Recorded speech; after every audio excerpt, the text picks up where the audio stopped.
workshop for Thursday, July 28th. And this is pretty typical when we do the budget workshops that they start at 4:30 in the afternoon. And our first presenter is Donna Komar from the Assessment Department.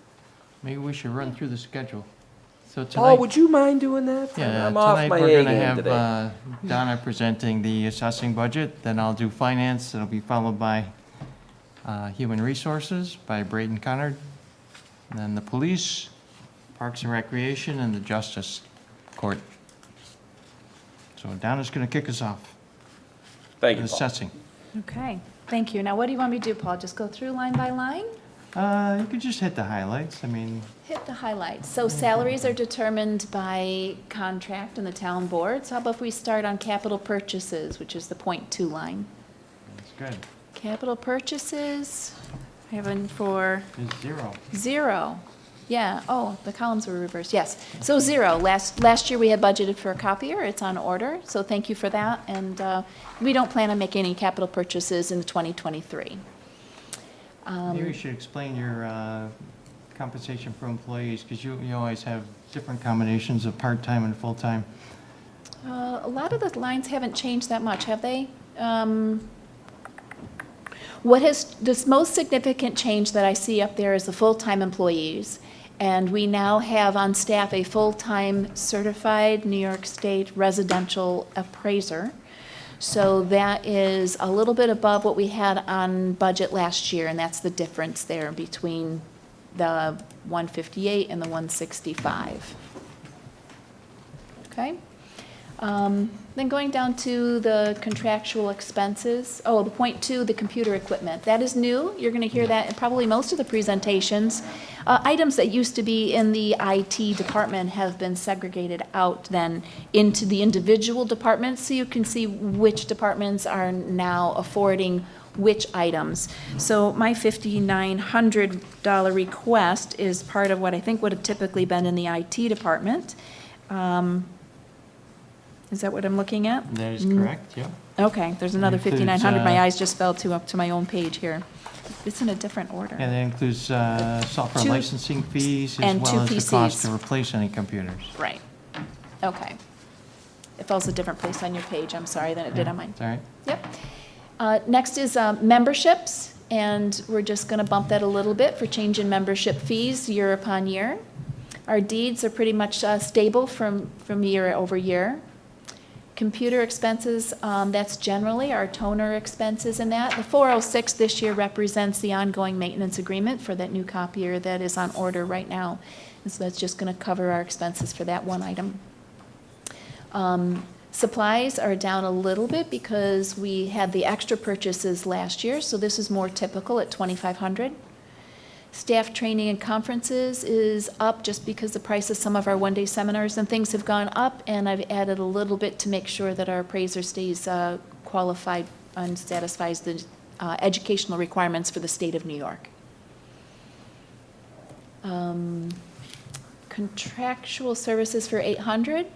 That is an outside vendor that helps us refresh our data from one database to another database so that we can set up the appointment scheduling that we do for our senior citizens and our renewable exemptions. That way we are keeping them socially distanced instead of just letting them form a line at will, as sometimes has happened before COVID. And we find that most people are actually appreciating that service of that scheduler. So thank you for your support in the past in getting that program created for us. This is just the year upon year maintenance agreement. Appraisal and legal contractual, that is to afford the attorney's times and other things that come up with the assessment litigation. And that's a reactionary thing. We haven't spent too much last year, so I'm hoping we can spend just a little less. I'm budgeting a little less, hoping it will be just fine. On a reassessment line, these are the types of items that we are affording to try to avoid that, $1.7 million figure that we've been talking about. So this is each year we're going to be doing a little bit of something that will cost us a little bit to update our data. Next year, we hope to update our neighborhood codes and our land tables. We're working on reviewing all the inventory right now for our commercial properties. And as you know, the assessment roll runs from mid-year to mid-year. So anytime the assessment roll includes any kind of a project that's going to involve financing, it will always overlap on two budgets, part in one year and part in another. So this is us just trying to get the expertise and advice in from the outside for things that would have a price tag associated with it that would afford us to get our data situated for a time where we could revalue our properties. The software maintenance contracts is up significantly because we will be taking some of our software as was requested. We have included in this budget hosting agreements for some of the things that our IT department has been doing in-house. So our online image make online on our website is going to be hosted now by the company that gives us that product, as well as some other things. What else did I have in there? I am asking for some tools which the public can use to verify the data that they have on their homes, and they're going to be attached to our website. So that's one of the price increases there. And we need an additional license now for the sketching software for the appraiser.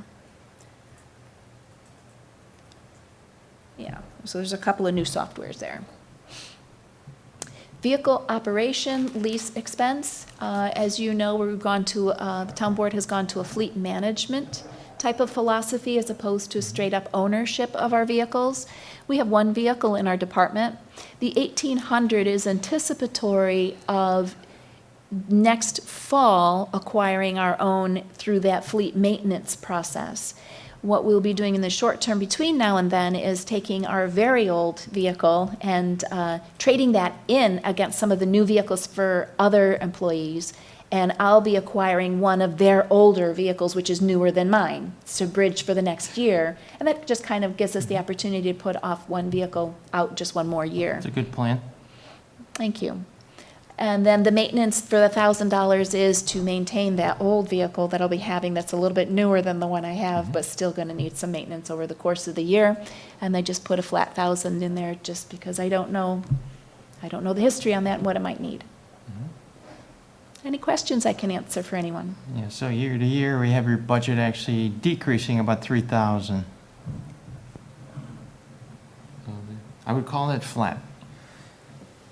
Yeah, the only question I have is, can you go to all the other department heads and have them do that? Have a budget for 23 that's a couple $1,000s less than 22? Mine is much more simplistic compared to other departments. So Darn it. That'd be helpful. I'd be happy to share whatever it is you think that I know, but I don't know their budget, so can't guarantee the same result.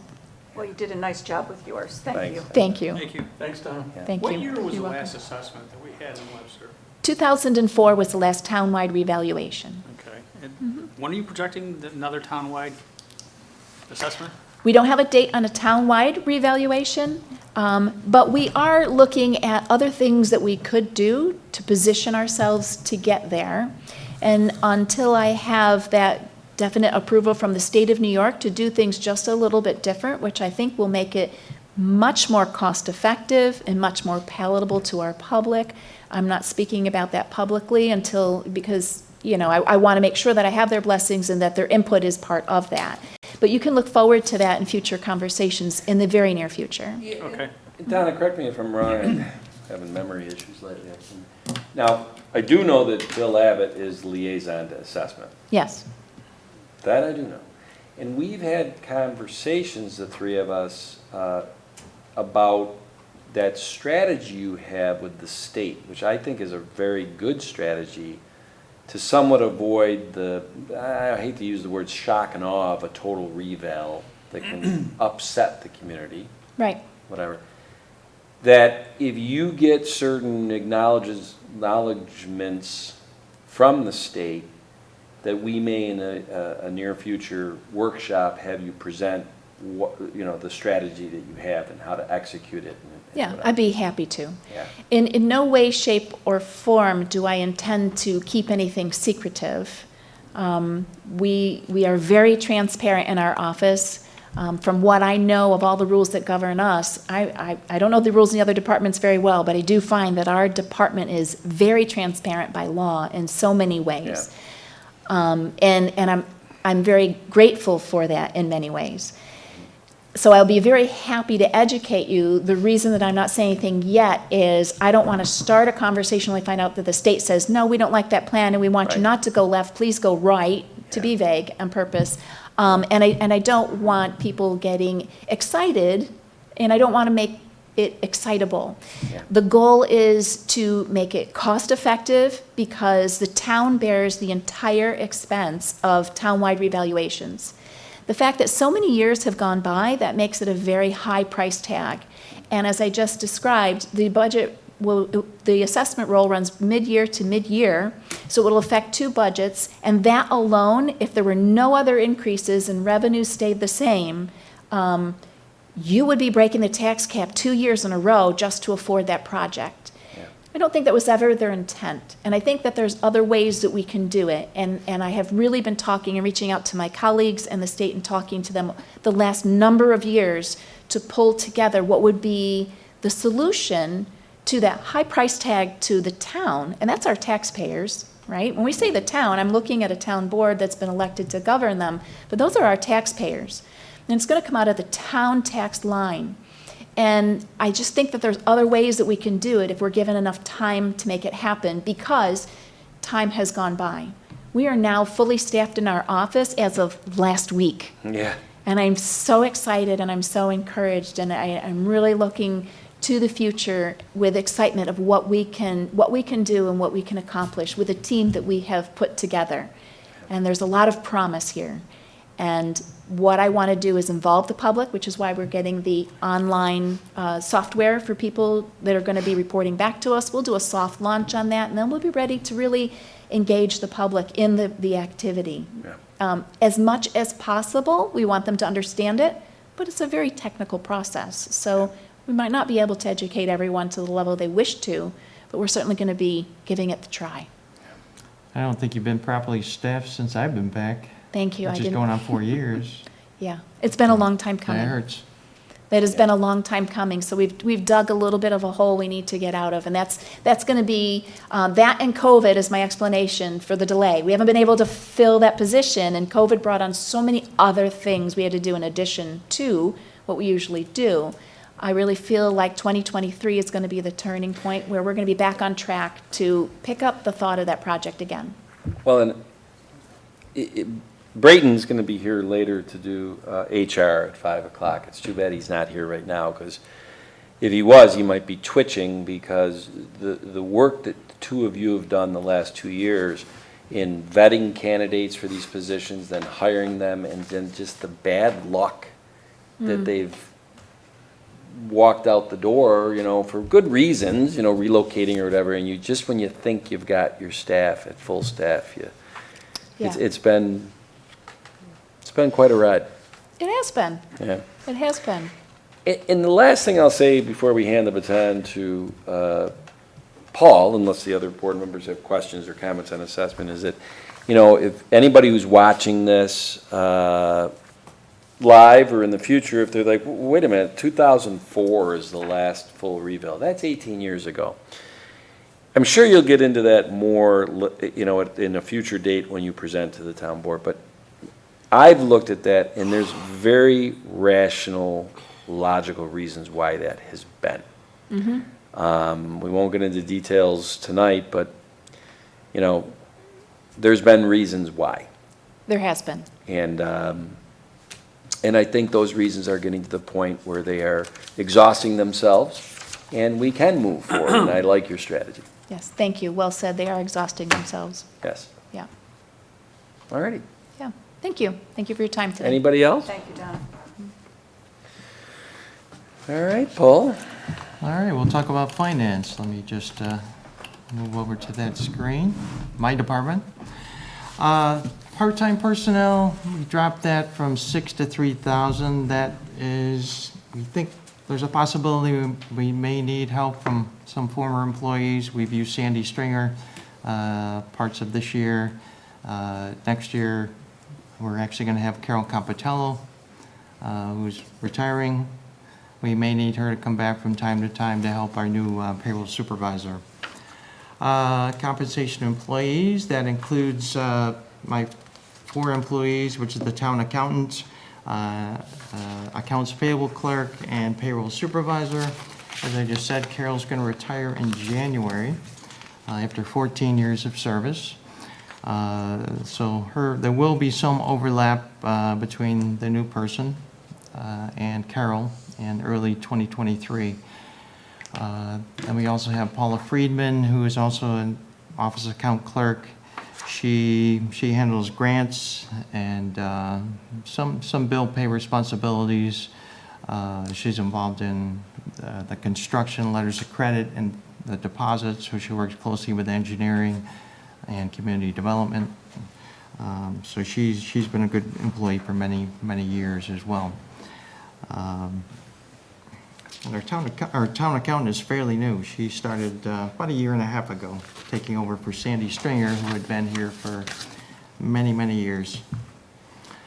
In the capital purchases category, under computer equipment and licensing, as Donna just explained, these items are items that were previously in the IT budget. This year, we decided to break them out by department. In my case, it includes some Microsoft licenses and the replacement of 1 computer. So I budgeted $2,750. Under seminars and conferences, that includes attendance to the Association of Towns, GFOA events, not only for myself, but for employees as needed.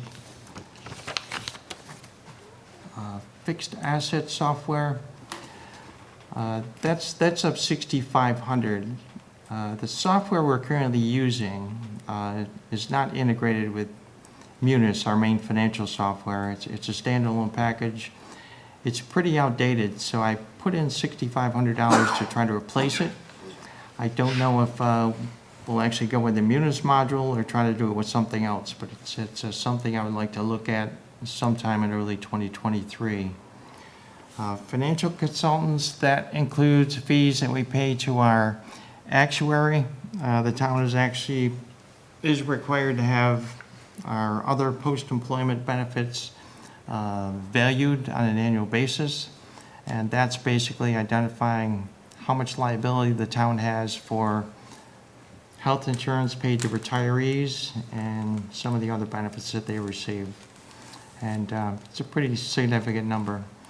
It also includes Municipal Solutions, who is our bond consultant. So they help us with our bond anticipation borrowings, bond anticipation note borrowings, and our serial bond borrowings. So they work closely with our attorney, Harris Beach, whenever we borrow money. And it also includes Lifetime Benefit Solutions, who handle our HRA and HSA accounts. So we pay them on an annual basis to help us out. Office supplies at $5,100 is flat year to year.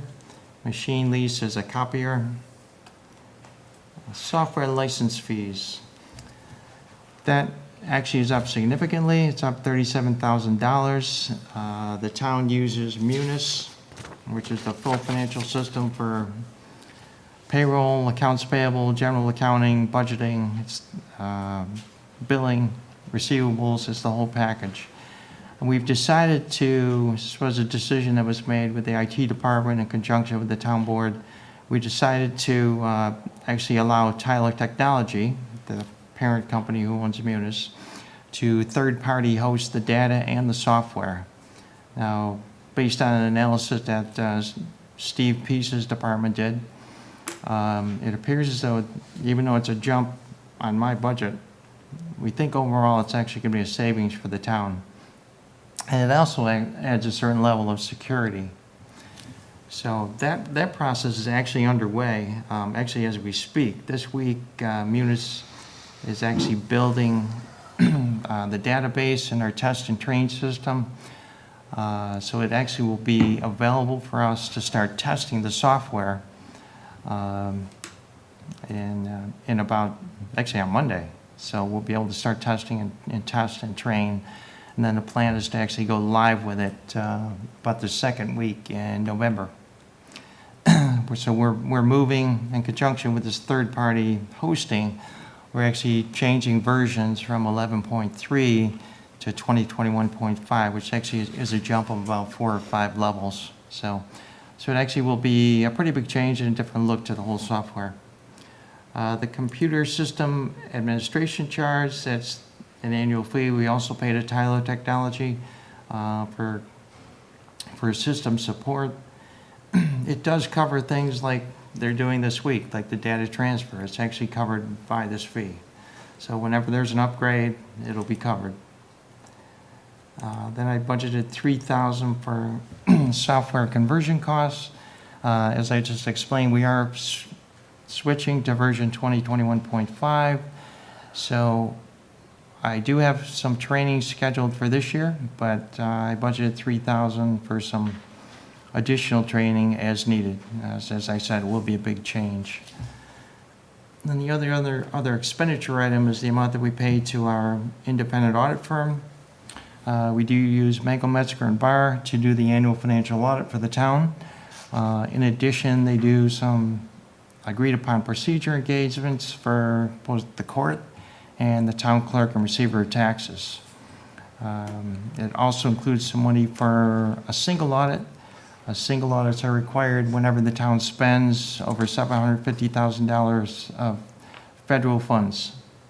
And it looks like 2023 we will be over that amount because the ARPA money, which we are designating both to the grants that we did a couple of weeks ago and $2.5 million to the wastewater treatment plant project, phase 2. Will probably put us over that 750 for 2023. So that's about it for finance. Any questions, comments? Thank you very much. Oh, thank you, Paul.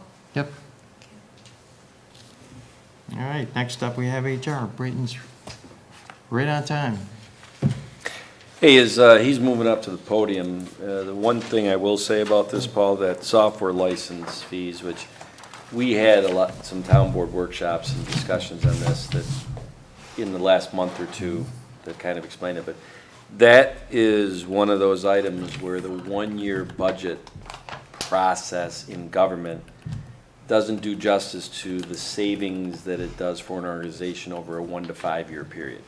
That is correct. So, anyway, that's it. Brayton's at the podium. All right, Honorable Town Board, the 2023 proposed human resources budget is maintenance of effort, $144,125.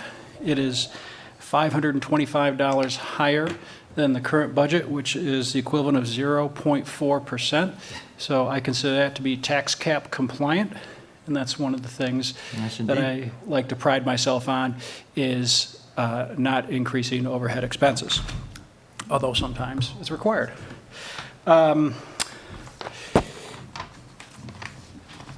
As with most customer service facing agencies, our largest expense is personnel, being me, that personnel. Other than that, everything else is pretty much the same. I would point out, I ran a couple of numbers for this discussion. So in the last 12 months, we've been very busy with recruitment, and I would say more so than it would appear to be historical. I didn't have a chance to pull data, kind of over a long historical period, but in the last 12 months, we've held 25 recruitments for positions. We've hired 135 employees, and of that, only 55 were seasonal. So that's 75 permanent hires in the last 12 months. And we conducted 265 civil service transactions, which would be inclusive of hire, terminate, promote, make permanent, position change as well. So that 135 hires, we have 355 employees total as of today on payroll. That breaks down into 217 part-time, of which 55 are seasonal. So right now in July with summer camp, this is really our high water mark because we have all the camp counselors employed at this point, but they are only 55. So keep in mind that the seasonal variation isn't that huge. 148 full-timers that break down into 51 in the blue-collar union, 37 in the white-collar union, 32 non-union, and 28 police professionals. So I just thought I would provide some indicators of what we've been doing, which is basically a lot of recruitment, onboarding, and processing employees. With that, I'm open to any questions that you have about any particular line items or my approach to the submitted budget.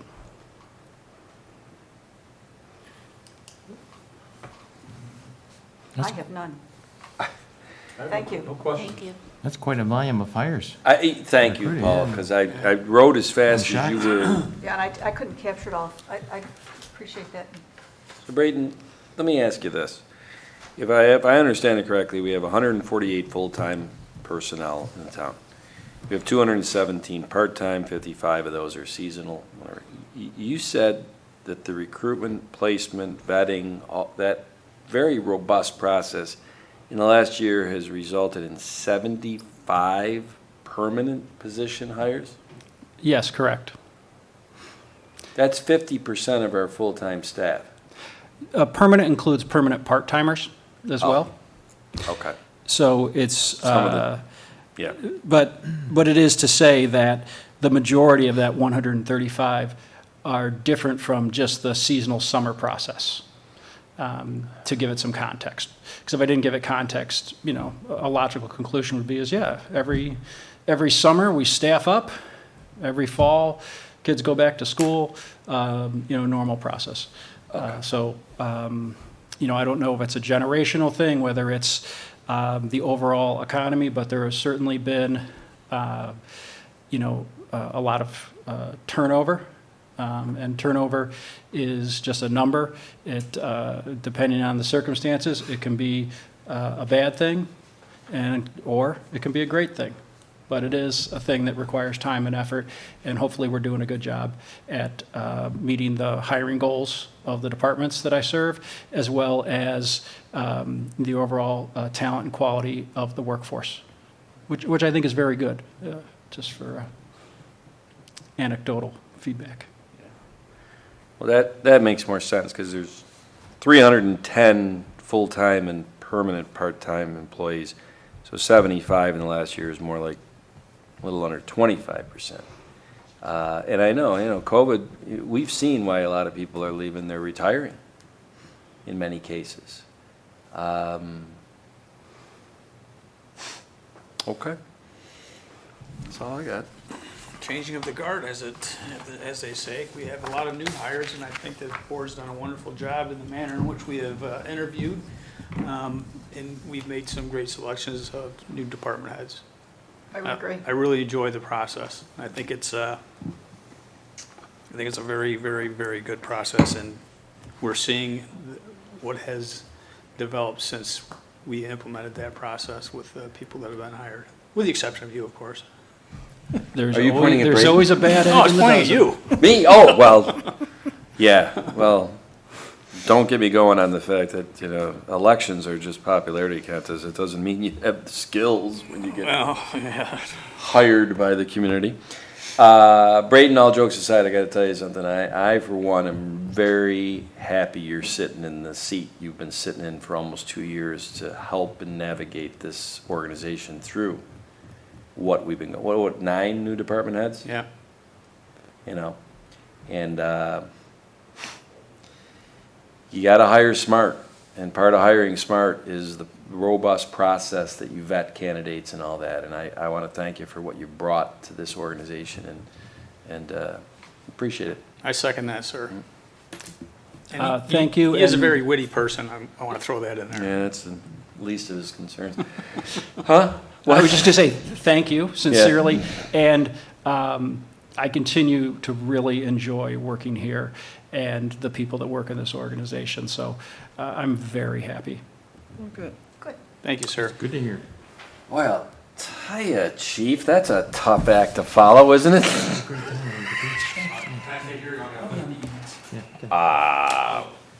Unless camera-wise, I'm not sure you can You see could've that stayed over screen. there. yeah, I don't, okay.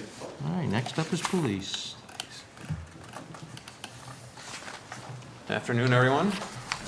Chief? So overall speaking, we have a 0 headcount increase budget. The majority of the changes to the budget are just to reflect cost percentage increases, mostly due to supply chain. But we'll kind of go through this line by line just to give you some of the major talking points. Obviously, as Brayton pointed out, a large component of my budget is headcount for personnel. So that experiences an increase of 117,931. 25,000 of that is due to the new captain's position. About 71,000 of that is due to contractual step increases, and the remainder of that is the contractual percent increase negotiated by the town board with the collective bargaining agreement. So that has our head count at 34 sworn, actually 33 out of that line item. I would be the 34th, 4 civilian and 1 part-time. The next couple lines appear to have increases and decreases, and there is a little bit of a change, but the major changes here are to reflect accounting practices.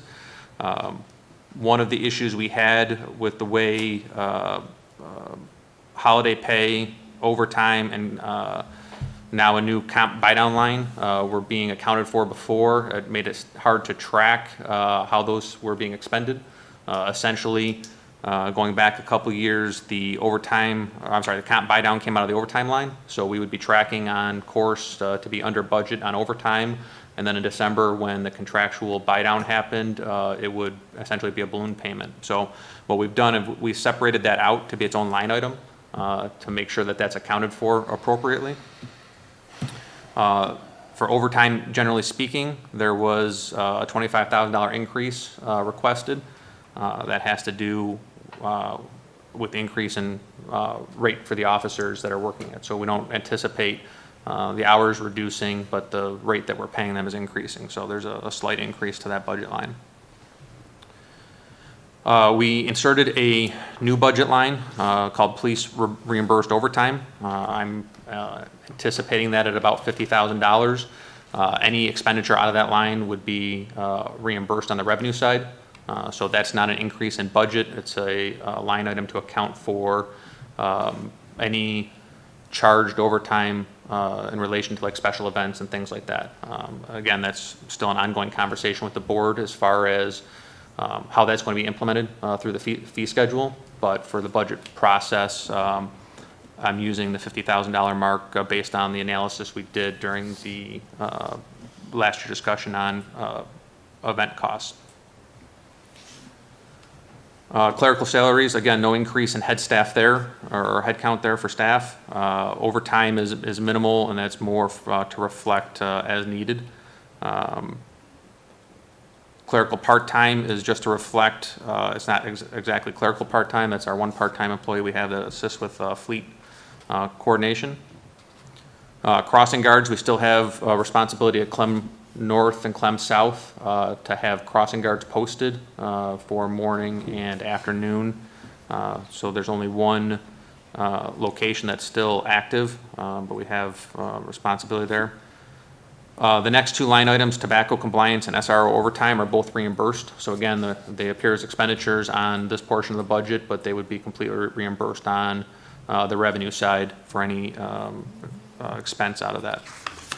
And again, there's a increase there, more so based on the request that we've been getting from the school to have officers assist with events. So we have a process in place where any request from the school to have police officers present for overtime is billed to the school district, and that would be reflected in that line item. The computers is a new cost center approach, obviously the town undertook, so that $23,000 increase reflects shifting the other previous year's expenses to the departments. So that's our anticipated annual subscription cost and equipment cost. What that reflects are the approximately 40 users we have for licensing, and then doing a 4-year rotation on hardware to replace the current equipment that we have. No significant increases in the next few line items through capital purchases. Obviously, vehicles is a major talking point. Our fleet consists of 13 patrol vehicles and then the 6 administrative vehicles. Our patrol vehicles, we average about 30,000 miles a year on. So that puts us basically in a 4-year replacement cycle for the vehicles. So that essentially means at a minimum of 3 vehicles a year for replacement. The reduction in that line is to reflect the anticipation of 2 of those being patrol and not having a setup cost that we saw last year. As I continue down, there are no real significant changes there. Office expenses, telephone, miscellaneous. So most of these are slight increases due to supply chain increases and cost of goods. The other major increase that I made is kind of a guesstimate, fuel costs. As you see, it went from 60,000 this year to a estimated 120,000 for next year. That may be a little bit of an overestimation. Year to date, we're at 44,126 on our fuel cost for the police department. So I anticipate at the rate that the fuel expense is grown, that we are going to exceed the 60,000 this year, but it's a little bit hard to project what that number will be. So I anticipated 120,000 for next year, not knowing how that expense is going to work through. Again, clothing expenses took a little bit of an increase there as well, mostly due to supply chain issues and ballistic vest replacement. We're on a 5-year cycle for ballistic vests. That's the manufacturer certified date. So every year we have a rotation of vests that need to be cycled out that coincide with officers being hired. So essentially what that does, it gives us an approximately $275,865 increase from 2022 to 2023 if you remove the reimbursed line items. And of that, the officer salary increase is approximately 43%, and fuel is approximately 21%. So those are the significant cost increases. Any questions? I have a couple questions. Yes, sir. I know that we had talked about previously overtime for the police officers covering special events. And I believe I just heard you say that we're still having conversations with respect to the fee schedule. So where's the revenue being tracked right now for, say, the carnival, any school events, and those sorts of things? And specifically the carnival, was there an agreement or discussions that took place with the fire department regarding coverage? Yes, sir. So currently, anything related to the school district is billed through the current agreement we have with the school district for the SRO reimbursement process. So Even if it's a non-SRO correct, function? yes. Okay. If they request 3 officers, say for a school event, Right. we account for all of that expense through that billing process. For the fire department, the carnival in particular, there was a standing agreement with the fire department that they would pay a $3,000 flat fee for police presence and cost of overtime at the carnival. I looked back at some history of that, and there wasn't necessarily consistency of that being applied. This year, I re-engaged that conversation, and we came to an agreement of a $4,000 flat fee that they were going to pay for overtime related to the event. That doesn't reflect the total cost, but in the absence of the board voting on the fee structure that we're having discussions on going forward as to who's getting charged what dollar amount, I felt it appropriate to increase it from what the previous agreement was to cover some of the additional costs that we saw, and have some sort of reimbursement there. So there's a written agreement signed by the fire department. The overtime cost has been provided to finance, who is now billing the fire department for that expense. So what percentage of the overtime for those officers was covered by that $4,000? A little over 50%. The total cost, and again, so this isn't direct cost because some of that overtime was taken in comp time, but the total cost for overtime for the 4 days of the carnival, including the parade, was about $7,700. So the flat fee of $4,000 covered about a little over 50%. And looking historically, that was in line with what has happened previously. Under other carnival details, the overtime was between $600 and $7,500 based on what I saw. That wasn't billed consistently. So that was paid by the fire department in probably 2 of the last 4 years that it was held and not paid other years. I can't speak to why that's the case or the historical aspect of that, but the charge to them has been about 50% of the total overtime expended based on what I saw. So the cost has stayed relatively the same, even when they had special police coverage, right? Correct. So the only real change this year for us in coverage was the actual parade itself, which overlapped with the pre-existing detail that we had in place. So, and again, when it comes to public events, it's part of the discussion we're having. It depends on the event and the timing of the event. The example would be the Memorial Day parade cost 0 overtime because it's a daytime weekday parade where we had available staffing to do that without costing overtime. When you have evening events or weekend events, we don't have the same on-duty staffing that we can flex to cover that. So Right. it really depends on the type of event moving forward. Yeah, I was just using the carnival as an example, and I appreciate you presenting the historical information. I think it brings to light that we have historically been paying approximately $6,000 to $7,000, or billing, or that's what the charge was to the taxpayers for the overtime coverage, even in the years when we did in fact have the special police there. Correct. And so. Well, and John, I'll add just a little bit more color to that. 2 things is, and Paul just said you've been back for 4 years. There was no Fireman's Carnival in 20 and 21 because Right. of COVID.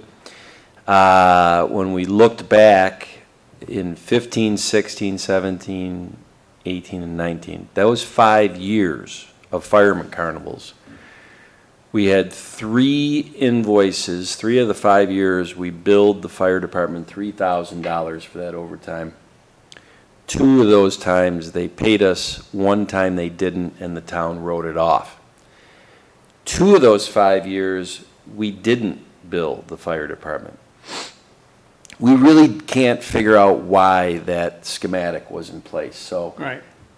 putting it in a different way, because it would be easy to have a narrative where, well, this, without the special police, this cost us more.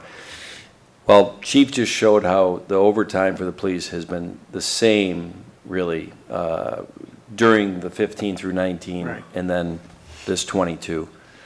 The difference is that compared to those previous 5 years, we did bill for the $4,000, half of it, and we will get it. And I want to give Dolly McGuire, our town clerk, a lot of credit because I think, Chief, when you talked to the fire department, you were able to show a resolution from this town board circa 2006 that really guided how the carnival was going to be handled between the fire department and the police. And this happens with organizations when turnover of personnel. Why that resolution, that local law, whatever, was not followed in 15 through 19, I don't know. But it was nice to pull that out as a reference point when you were able to talk with the fire department. So that's a little more color to that. Yeah, I appreciate it. I like my documentation, don't I, Chief? You do, sir, absolutely. The other question I had, I'm sorry, I'm not allowed another one, Tom. You can ask as many as you want. We're ahead of schedule, I think. So I believe the other town departments that signed on to the vehicle leasing. And what is the police department's position on that, joining along with that company as far as leasing goes? Yeah, so the conversation has been going on for a while. The initial proposal that they provided included the marked fleet as well as the unmarked fleet. I worked with Paul to look through the formulas and kind of refine the proposal to see if it would work for the police department. And it, on its face, didn't appear to be a cost savings with the marked fleet. So what we've done is we've asked for an evaluation on the unmarked fleet to see if there's a potential cost saving there. Part of the issue with the marked fleet is the rotation of the vehicles with the vehicle setup. It's not just the striping and the lights, it's the cages, it's the MDT, the weapons mounts, all of the other configuration that goes into it. The setup cost is significant each time we rotate a vehicle. So when we looked at that, again, I don't want to quote a number off the top of my head, but over the 10-year program life, the savings was minimal. And it didn't seem that it would be prudent to transition the entire program. That quote on the administrative side has been delayed with the turnover in the police department staff. It's one of the things that's on our action items to take care of. But we'll have to see what the proposal is based on the unmarked fleet, not the total fleet.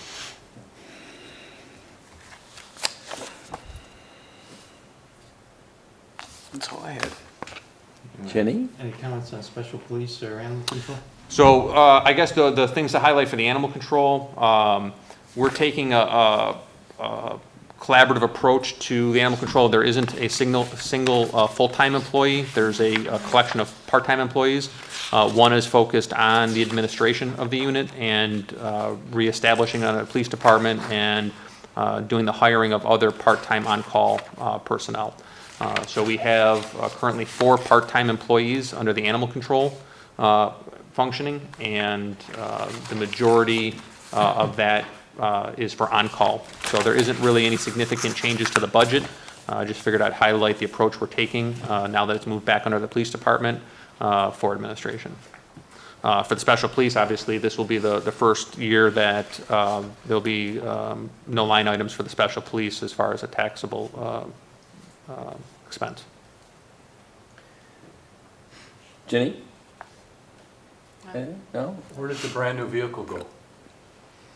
So far, none of the assets have been transferred. So I've been working through for accountability of the special police items. There's still there's about 6 radios that we're still looking to identify before we do asset transfers. So I've been working with finance to account for everything that's on their asset list. And then it'll come to the board for your approval on moving the assets. The intention is all of the vehicles and trailers, usable equipment, the request is going to be that it gets transferred to the police department for use. Essentially, all of the functioning it was intended for, we're still doing. It's designed to assist with traffic control, public events, and that's all still a responsibility of the police department. So that will be the request when it comes to the board. And then there's a number of items that just built up over time that can be surplused and disposed of. So once I have accountability of all the items that are listed, then it'll come to the board shortly for your direction. Okay, thank you. Yep. Patty?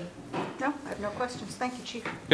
The only question I have, and it might be more of a Paul question, and this is kind of one of my pet peeves of mine, is that I want to make sure whatever we present on the screen and whatever, that there's not another slide that contradicts what we just showed, because then that gets confusing for the board, it gets confusing for the citizens. With that preface, I took a look at a presentation that's going to be done later this afternoon, and it had the police department as an annual cost to the town of Webster taxpayers of $7 million. But this budget is showing about $4.5 million. Why would, is that because of benefits, Paul? Yeah, the or- benefits are later in the budget. Okay, They're, at the tail end of general fund, right about here. And the police benefits are mixed in. It's a retirement contribution, Social Security.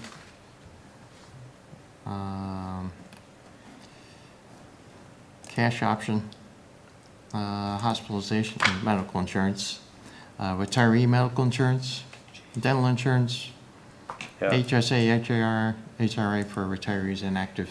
And I know, It's Paul, mixed in.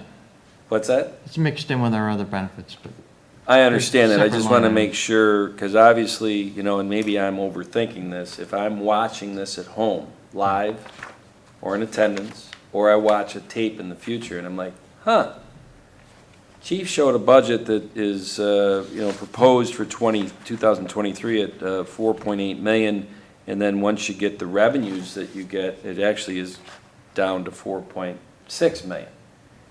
How can that be when a presentation later on is using as a point of reference, 7 million is what the police department costs?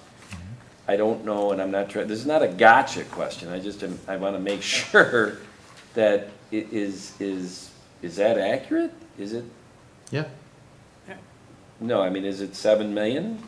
yeah, it's accurate. Okay. Yeah, Then I feel better. Just my 2 cents on that. Yeah. For people to understand, the retirement contribution to the state is a mandated percentage that the state provides the town. I'd say that it's approximately 30% of their salary is Sure. part of the, and it depends on which tier the employees are in. So we have a mix of tier 2 and tier 6 employees Right. that contribute to that. And then the healthcare obviously is through the collective bargaining with the union and part of the consortium. Yeah, expenses. So- and Chief, I'll tell you this, we could go back to the previous 3 presentations today and take their bottom line budget and say, well, that's not really 500,000 for assessment, because it's more like 800,000 because of what Paul is showing. Yeah. But no one's doing a presentation later on referencing the assessment budget. Yeah, no, and I get that. And really what it comes down to is it's part of the discussion of long-term management of personnel, retention of people beyond 20 years, so that the retirement contributions aren't starting to stack and Sure. it becomes manageable or stays manageable. So that's part of the long-term management of the organization. Well, Chief, I'll tell you what, we let off with some softballs, the first 3. I hope that assessment, finance, and human resources doesn't take that out of context, but they're lower dollar budgets, and they were relatively flat. Absolutely. You came in as 4th, and, the police department, everybody knows this, it's a larger budget, and there's an increase. I appreciate the way you explained it, and I guess this is as good a time as ever to say to anybody in attendance or watching at home, today's July 28th. These are proposed budgets for '23. It's a month and a half out before we adopt a preliminary budget. Is that correct, Paul? That's about right, Tom. Okay, so, Yeah, and I guess the only thing I just wanted to add there is, like I said earlier this week in a different interview, public safety is a resource-intensive expenditure for a town, for any municipality. More so for public safety because of the 24/7 coverage. It's not just a Monday through Friday, 8 to 5 business hours department. It's 7 days a week, 365 days a year. So for people to understand that, if you take 18 patrol officers, that's 6 assigned to each platoon, which is 8-hour shifts covering 24 hours. not all 6 can work at the same time. There has to be a staggering of those employees so that they're there 7 days a week and have days off in between. So it is a little bit more comprehensive than just having a unit that's there Monday through Friday. So Right. just to make that clear. Thanks, Chief. Yep. Anything else? No? Thanks, Dennis. All right. Well, Chris, that's a tough act to follow, isn't it, Chris? Next up, Chris Bilo. Parks and Recreation. Okay. A couple of notes just before I get started. The overall budget for the department does not have any additional staff changes to our current department structure, so there's no additional headcount or any changes to that. Overall, I know Tommy said at the beginning, to keeping things flat over the 3 departments out of all the account lines that we have, the budget from an expense standpoint is up $54,000, and our revenue over the 3 is just under $9,000 less than what we had in '22, and I'll go over that some more in detail as we go through. Just as a update for 2022, just to kind of give you a 6-month benchmark as to where we are. Currently, we are about 48% of our expense, so we're under that 50% threshold halfway through the year, which is obviously where we like to be. And our revenue is over that 50%, which is obviously good. We're at about 64% collected. So from a ratio, that's a very positive thing. We'll start out with Program for the Aging, which is our senior department. It's probably the easiest one that I have to go through. Really, there's no major changes within our expense. Really, the only major change that we have in this is our provision line, which has been reduced by about $8,000. That's a direct result of just the participation numbers continue to sort of stay level after COVID. So we don't see the number of participation that we have in years past. That also shows on the revenue side where we have a reduction in revenue from $60,000 down to $50,000. The only other highlight that I'll change to this is we now also have our senior program personnel now is correctly structured. For the last few budget cycles, we had people in different lines. So now we have Daphne Gioka, who is our recreation supervisor. She is coming directly out of the Program for Aging line.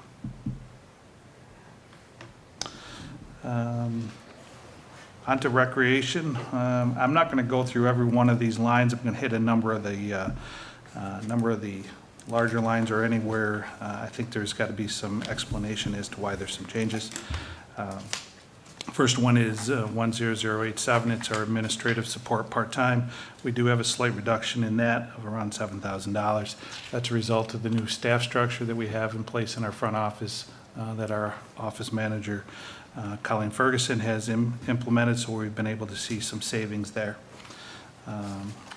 Our seasonal personnel line, 10097, we do have an increase in that. Again, that's basically based on minimum wage as that continues to drive our costs.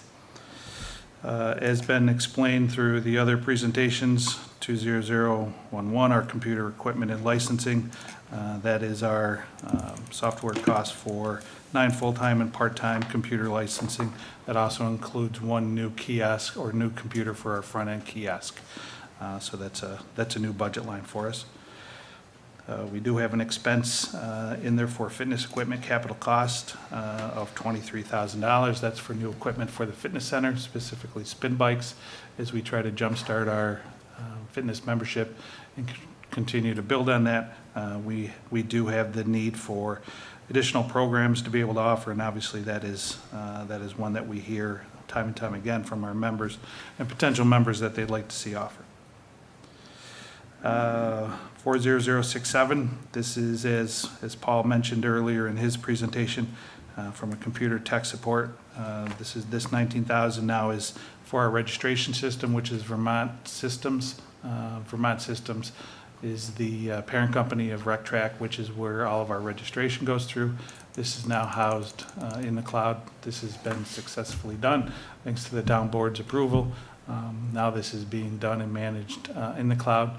And I will say in the last 2 months, we have had 0 glitches with RecTrack, and every one of the updates has been done without any issues or conflicts, no downtime. So we've seen a much better system now that is done through the cloud. 40226, Custodial Supplies. This is a slight increase as we now have moved into the facility stage of purchasing supplies for both town hall and court. 227, day trips. From a cost standpoint, this is being driven by fuel and also from a school district, the cost for bus drivers. So we are seeing an increase in that. We are seeing several of our trip locations changing their price structure. So as they continue and increase, the staff is looking at alternative ways to be able to save those costs with different trips. 40300, that's refuse pickup. This was a contract that was up this year, so we had to renew. We did go out, received several quotes, and we ended up with the lowest quote that we did take actually stayed with Waste Management. The good news is this is now including recycling for our facility, which is again something that we had a very big, I'll say, request for within the facility. So now we do have a recycling option within the facility, and Waste Management takes care of that for us. 40752, utilities, natural gas. This is a large jump. This is really just a clerical error more than anything. That 24,000 is about on par with what we would normally pay. However, in the past, in the budget cycle, this has just been covered in different areas. So this year, we decided to put it all back together and put it all in one line. So that's why that jumped from about 5,000 to 24. Natural gas is up substantially, Right. So, that's part of it. and you'll see that in our park side as well. From a revenue side, on the program side, 2003, that's our program line. We've increased that by 10,000. Just over the last 2 years, that program line has increased just about $40,000. The staff has done a fantastic job of programming as well as increasing our exposure. So we've been able to hit the mark the last 2 years. So increasing it by another 10,000 seems very reachable. Remaining lines pretty much stayed flat or had slight increases. We really didn't have a lot of change to those lines, as I think we've adjusted those to where they seem to be the most realistic at this point. 2035 fitness classes and 2045 fitness memberships. Those are the two that we're still trying to, track and be able to get an understanding of where we're at. 2035, the fitness class line, we reduced by about 10,000. In 2045 fitness membership, we reduced by about 10,000. Currently, we're at about 370 membership units that are billed on a monthly basis. Just for a reference to show that our growth is going, our low point, just as COVID was beginning, was around 230. So again, we're not going back at a fast clip, but we are growing back. And again, as I've shared with this board over time, there is a ceiling that I think we're going to reach, especially with the loss of the Xerox campus and employees at that facility. There is a ceiling that I don't think we're going to be able to reach as high as what it once was when Xerox was at its peak, so to speak. That's it for rec. We'll move on to parks. 2011, that's the computer equipment licensing. That takes care of 3 staff. We have 3 staff that have the computer needs between our parks director, foreman, and our facilities. 20059, this is our capital improvements. This is down this year. We don't have as many capital improvements. We really have only 2 major projects that we've scheduled. One is for the replacement of the exterior doors at Liberty Lodge. Last year, the town board approved the capital improvement for exterior doors at Curry Building, and those are actually being done. I think it's in the next 2 weeks. So next year, we had identified Liberty Lodge to have the new exterior doors put in, along with some funds put together or put aside for park signage. Again, as I've explained to the town board, it's the hope that we start to sort of change the look of our park signage, not only entrance signs, but park signs within. So we've got some money dedicated for that. 20063 is capital purchase of equipment. We just have one piece of equipment we're looking to replace. That's our infield groomer. That's about $27,000. That infield groomer maintains and takes care of the seven softball fields that we have on our 2 campuses between Chiota and Kent Park. That machine currently is 10-plus years old. It's on its second engine. That engine has 1,000-plus hours. And during the months of May, June, July, August, and September, it runs 5 days a week, some days 7 days. 20064, that is our capital purchase park improvement line. That is stayed consistent. That is where we use for any of the items within any of the parks that we may have that require capital purchase. We're able to use it from that, so we've left that alone, and I believe that was initiated from the sale of Basket Road. 40101, as has been explained with some of the other presentations, that is the vehicle lease expense. This is for a new vehicle for our facilities department. Since we've had facilities, we've sort of been, I'll say, vehicle sharing with our park staff, and it's left our park staff short on a number of days where we've had to send people out either in a Kubota or just drop people, which we don't like to do because we like to have access to a vehicle. So this will allow us to have a dedicated work van set for our facility staff, so that way they're, wherever they need to be, they'll be able to have, a vehicle and also the equipment stored within. 40300, that's the refuse pickup, same as what I indicated earlier. This is on the park side. Our parks revenue, lodges are slightly up as we see continued growth in rentals, so we raised that slightly to 105,000. At this point, I don't see any significant revenue from sale of equipment. We don't anticipate having any vehicles go to auction. We do have some equipment that'll be going to auction in '23, but I don't anticipate, like we did last year, of having our tractor go to auction, which will be going later this fall. But we don't have any large equipment that we anticipate going, just small equipment. The only other thing that I will bring up that I wanted to make sure I noted on here, one of the recommendations that I'm going to have to the town board is the tennis courts that are at Chiota. Those are the original tennis courts that are at Chiota. They've been there since my days of working at Xerox. And there's been some minor refurbishing to those courts. Those are the only 2 tennis courts that we have in town that the town maintains. Those are the only 2 outdoor courts that we have for pickleball, and as this town board, I'm sure, has heard, pickleball is an extremely popular sport in this town. So the courts are becoming, I don't want to say unplayable, but they're getting to the point that they're past repair. So it's my recommendation that in '23 we look at utilizing the Parkland Trust Fund to be able to do a refurbishment of those courts, both for tennis and pickleball, from a new surface and new fencing. And that is actually in the budget. Perfect. It's in the Parkland Trust Fund, transfer to Capital Projects Fund. So as of right now, it's in there.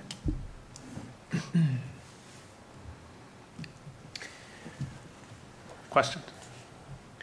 No, but I mean, and we had a precedent on this with the gym floor, or in the gym, right? Yes. That Yep. we went through the research with the state and all that, and Parkland Trust Fund could be used for that because of a lot of different technicalities that all slotted, so it could be used for those tennis courts. Correct. Yep. I don't have any questions. I don't. Thank you, Chris. Thanks, Chris. Thanks, Chris. Yep. Thanks, Chris.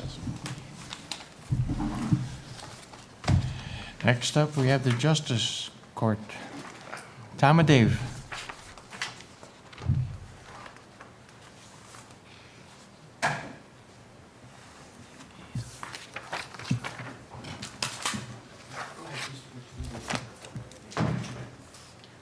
I got excited when he talked about court getting refurbished, but then I realized what he was saying. Sorry about that. Wrong court. This guy, I always look forward to this this. guy. Wake us all up that way? Actually, we got new chairs for the court through the JCAP program, so that was very, very nice. Good. So we're plasticized now. Justice's salary is up to you guys. Court clerks, we've got both the full-time and the part-time. If you note, what we did was we went from 2 full-time and 3 part-time to 3 full-time and 2 part-time, with the retirement of one of our part-timers. This is something that we've talked about over the years, and every year it seemed like for a long time we were preparing for it, waiting for it, and preparing for it, and then we decided, well, this is getting goofy, so we'll take it out. And of course, as soon as you take it out, you need it. But it's something that we have always talked about getting back to, and we're happy we're here with the addition of Lynn in place of Kim, but Lynn as a full-timer, and Kim had gone from full-time with all sorts of knowledge to part-time with all sorts of knowledge. So if you look at that, you've got really about the swap of money going out of the part-time and into the full-time. Overtime is generally something that nobody takes, except for compensation, whatever you call that comp time. So we do budget in case somebody takes it. It does happen, but you can see that we're low so far this year. The court security was really a part of a year calculation for going with either payment of special police and then turning it into the later where you get to number 40057 is talking about the court security contract with the armed security. The capital purchases, realistically, last year we calculated for 2 copiers because one especially was making unusual noises, and it seemed to me as if it was time to replace that. It's taken a fair time. We're actually waiting for one to come in, but only one is, in my mind, on its last legs, so the other 1,500 is for this coming year, 2023. It's a black and white Xerox copier, which we look forward to having. The one that we'll replace is the one that's in the courtroom for now, and then later it'll be the one in the clerk's room. It'll be interesting because it does count the number of copies, and we may be able to get reimbursed per copy from New York State. So that'll be an interesting, probably not money-making venture, but getting a few shekels back. Computer equipment and software licenses, that's new. It's kind of an out of the IT budget and into our budget type of thing. 6 licenses at the $350, 1 computer at the $1,400, gives you that $3,500. So yes, it's added, it's $3,500 more than we haven't had in our budget before. That's because it was taken out of the IT budget. Justice seminars and conference expenses, as you should have taken the hint by now. I'm departing, I will depart very soon after the beginning of the year. So whoever the new justice is won't have 35 years of experience and will need to attend some training. It is mandatory for all judges, but you might find that a new judge will appreciate as much training as possible. And the same thing with Lynn, the latest clerk that we brought on. Court interpreter expenses are reimbursed by Monroe County, so it comes and it goes, and it's not going to disappear because it really is zero. The court security, this is a calculation as it's set out there. Well, I don't know, maybe set out somewhere. Anyway, $45 per hour per person for armed service. Because we use the metal detector, my understanding is that is a requirement. When you've got people going through the metal detector, you need to have 2 armed if they are armed at all. And then we're trying to be rational in our best usage of when to have those guards. And so if you calculate it out, you come out with about $56,000 a year. We're budgeting $50,000 because we don't think we'll use it for each and every piece of what we do. Credit card charges are actually covered by New York State. That's really an old budget line situation there. Office supplies, a hair of an increase. It tends to be, we do not run out and try and buy all sorts of stuff to wipe out our budgeted amount. We spend money for what we need. When we do order it, we order enough to get the best price. But some years you're a hair over, some years you're a hair under, and in COVID times, you're almost wiped out, so. Copier and computer maintenance, hopefully with the new copiers, jumping that from 250 to 400, hopefully will not be needed, but we'll see how that goes. I think with the new one, we should be able to dodge the bullet on what in the world was that noise coming out of the copier repair guy. I think that's it in terms of our expenses. In terms of our revenue, we are anticipating $170,000. I haven't looked. I'm assuming nobody's seen something crazy. I assume you'll let me know if you see something crazy. But we're anticipating $170,000 for revenue. Even though we are now into July, the amount that the town gets from the state is behind typically by 2 to 3 months. So the extrapolation seems that we'll be close to 170. It may be in the 160,000 range, but that's the best shot we can take. Any questions? Jenny? No, Jen? thank you. Thank you, sir. Thank you. Bill? No, I'm okay. Okay. Hey, Chief, as long as we have you here, and, what sticks out from the court budget is the big change in the last couple of years is paid security. Yep. And really an offshoot of that, it's not just paid security, it's armed security. Yep. And Chief, I know you were very helpful in getting some, the consultant, the sheriffs, the jailer association to come in and do an assessment. This really is spawned off of really the last 2.5 years, that court security has changed drastically in the last 2.5 years. I don't know of any other courts in Monroe County that have unarmed security. Off the top of my head, I don't recall if it was armed, it was not. I know for us, it became an issue when the special police expressed safety concerns over it, so that put us into the position of analyzing it. So like you said, we utilized the Monroe County Sheriff's Court Bureau to come out and do an assessment of the court and the process that we use.